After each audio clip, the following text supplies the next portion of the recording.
Don't be surprised at some point, if gold goes to $5,000 an ounce or more, which I expect, don't be surprised if it's not the government doing it rather than the market, because the government can be so desperate to get inflation that they'll actually devalue the dollar against gold, which means a much higher price for gold. Hello, our guest today is Jim Rickards. Jim, I want to thank you a lot for appearing in our Hidden Secrets of Money video first, before we get started. You're actually in 4 of the episodes that are out, and so we've featured you, and I just want to thank you for being in it and all of the tweets that you've done on it. You have a resume that is astounding. You're a portfolio management for the West Shore Group, partner at Tangent Capital. You've held senior positions at Citibank. You were involved in the 1981 Iran hostage crisis. You were general counsel for long-term capital management, principal negotiator for their bailout in 1998 by the Federal Reserve. People do not know how close we came to the entire world monetary system freezing up. And you were one of the people that sort of saved the day when it came to keeping the wheels turning. You're an advisor to the U.S. intelligence community and the Department of Defense, and you're the author of the bestseller Currency Wars, The Making of the Next Global Crisis. And now you're coming out with a book called The Death of Money, The Coming Collapse of the International Monetary System. I have a theory. You are actually triplets masquerading as a single individual. Nobody could accomplish this much in their life. First, how did you do it? And then let's talk about the book. I mean, you were just saying that you're managing a mutual fund and a hedge fund right now.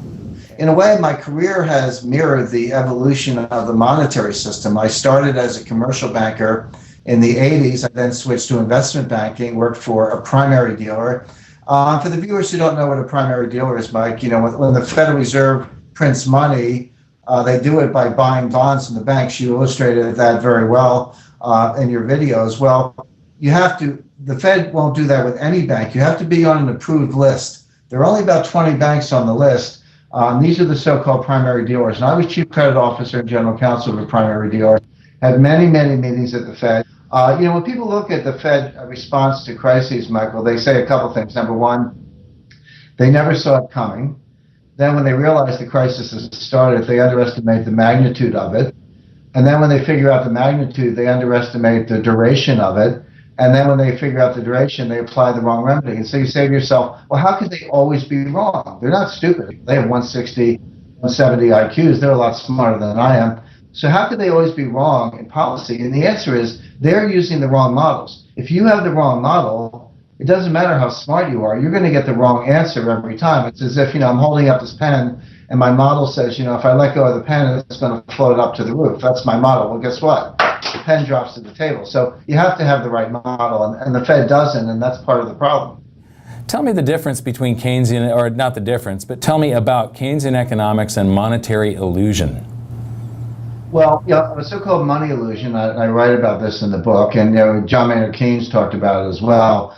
Money illusion is the early stage of money printing before the inflation becomes apparent. So it has a kind of feel-good aspect to it. And, we all, none of us condone drug use, but if you think of what a drug user would say, they say, well, it feels good at first, then you get addicted, then you end up in the gutter, then you end up dead of an overdose. But inflation is sort of the same. When it starts out, it feels good, but then the inflation takes off, it gets out of control, and wealth is destroyed. So it always ends badly.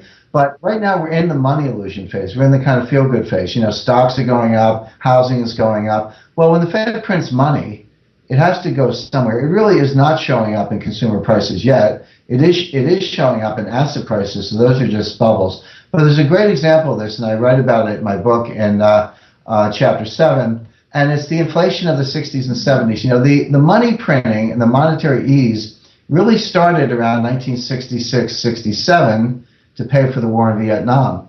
But the public was not alarmed by inflation until 1973. It took 6 years of monetary ease, and again, it kind of felt good before that. Suddenly it looked like inflation was out of control. The inflation really spun out of control in the late 70s. From 1977 to 1981, inflation was 50%, 50. The dollar lost half of its purchasing power in a very brief 5-year period.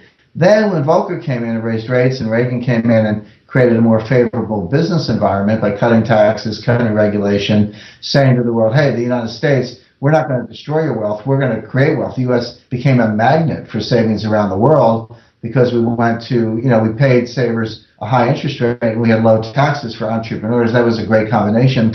But inflation didn't get back under control until 1986. So you had a 20-year period. In 1966, it was about 1.7%. And in 1986, it was about the same, about 1.6%. So you had a 20-year round trip, but it went up to 13% in the meantime, and then back down to 1.6%. So that shows you how long these things can take to play out. But money illusion is the early phase when it feels good, but it's heading to something bad. But the problem I have is that the smart money can take advantage of it. So the leverage guys, the hedge fund guys, the private equity guys, these are the people who get the benefits of money illusion. The everyday citizens, they're the losers. They're the ones stuck on the back end, paying inflated values for things and high prices for things and watching their purchasing power erode. People frequently say that the dollar has lost 95% of its purchasing power since the creation of the Fed in 1913. Well, that's a true statement, that the dollar has lost 95% of its purchasing power. But then the Keynesian economists say, yeah, but who cares? Because, salaries went up and dividends went up and stocks went up. So maybe the dollar's worth less, but all this other stuff is worth more. And on average, everything's fine. Well, on average, things may be fine, but people aren't average. You have winners and losers. This leads to income inequality. This leads to social unrest. So the average may work out okay, but the rich are getting richer. Everyday citizens are getting left behind. And my only point is everyday citizens don't have to get left behind. They can have some gold. That'll preserve their purchasing power. That'll help them preserve wealth just like the big guys do. My last question, when countries get into deep into debt and when they have trade deficits, the solution has always been to devalue their currency. And they do that by devaluing against the dollar, which is the majority of the world's currency. If you want to devalue the dollar, how do you do it? Well, in a currency war, and that was the subject of my last book, Currency Wars, the U.S. tries to devalue against other currencies. But as you said, they're trying to devalue against the dollar. And that's a zero-sum game. Two currencies cannot both devalue against each other at the same time. That's a mathematical impossibility. So far in the currency wars, the U.S. has been trying to devalue, and we're saying to the Chinese and the Brazilians and the BRICS, say, hey, you guys have to suck it up and deal. You have to let your currencies get stronger. But of course, they don't want their currencies to get stronger because it hurts their exports and hurts their jobs, etc. So this is what the currency wars are all about. Now, this was happening in the 1920s and the 1930s. When countries get desperate and you're the dollar and you can't devalue because everyone's devaluing against you, there's always one thing that you can devalue against, which is gold. Because gold can't fight back. Another currency can fight back by printing more, but you can't print gold. You can't pull gold out of thin air. And so gold just sits there and takes it. And so when countries get desperate, when they're worried about deflation, and if you listen to the central bankers, listen to the IMF, they're more worried about deflation than inflation right now.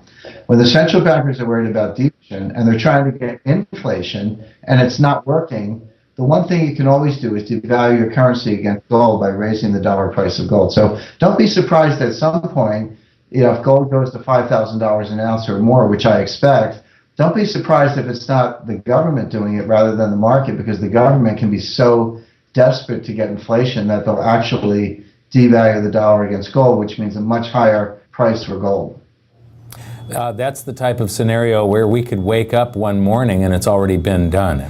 Thank you very much, Jim. Look forward to our next interview and I look forward to seeing you again. Thank you. Bye-bye.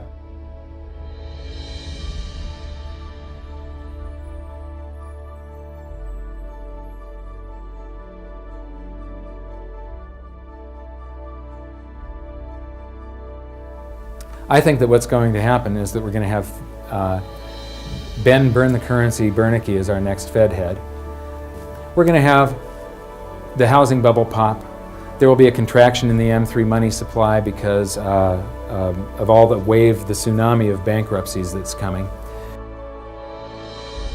I think your episode 4 is very beneficial, very helpful. It's going to introduce these ideas to a lot of people, and like I've just been talking about, we have to change people's mind, and the more they understand it, the better. So I think an explanation and diagrams to show it is very helpful, because quite frankly, they're not going to get it in their grade school, they're not going to get it in their high schools, they're not going to get it in college unless they're in a very rare circumstance to understand how this works.